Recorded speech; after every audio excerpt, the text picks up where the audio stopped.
Cancer పుండు కంటే భయంకరమైంది ఏంటట? అప్పు. ఆ పుండైనా ఒక అవయవాన్ని దీని ఆగిపోద్ది, ఇది ఆగదు. దీని పిల్లలు మళ్ళీ తిరగేతలు, దానికి పిల్లలు, అసలు వడ్డీ కలుస్తుంటాయట. ఇంకా క్యాన్సర్ పుండు బెటరా ఇది బెటరా?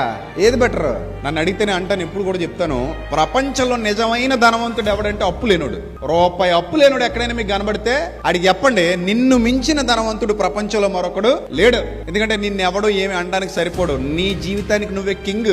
నువ్వు వచ్చింది తెచ్చుకున్నది హాయిగా తింటావు, నీకున్నదే తింటావు, నీకున్నదాంతలో సంతృప్తిగా ఉంటావు, నీకున్నదాంతో హ్యాపీగా బతికేస్తావు, అంతే. ఇంకొకటి ఎవడో వచ్చి నీ మీద కేకలేయడం, నేను తిట్టడం, నీ బండి లాక్కెళ్ళిపోవడం, నీ ఇంటికి తాళం వేసేయడం, ఈ చెత్త చెదారం ఉండవు. అందుకే రోగం అది. అందుకే ఎప్పుడు కూడా కలిగిన వాటితో తృప్తి పొంది ఉండండి. ఎందుకంటే అప్పు లేనుడు రాజు. ఈ రోజుల్లో ఎప్పుడంతే, ఇప్పుడు కూడా అప్పు ఎవరికైతే లేదో వాడు హ్యాపీగా ఉంటాడు. పిల్ల పాపలతో హాయిగా ఏది తెచ్చుకుంటే అది ఆనందంగా తిని హాయిగా నిద్రపడుతుంది.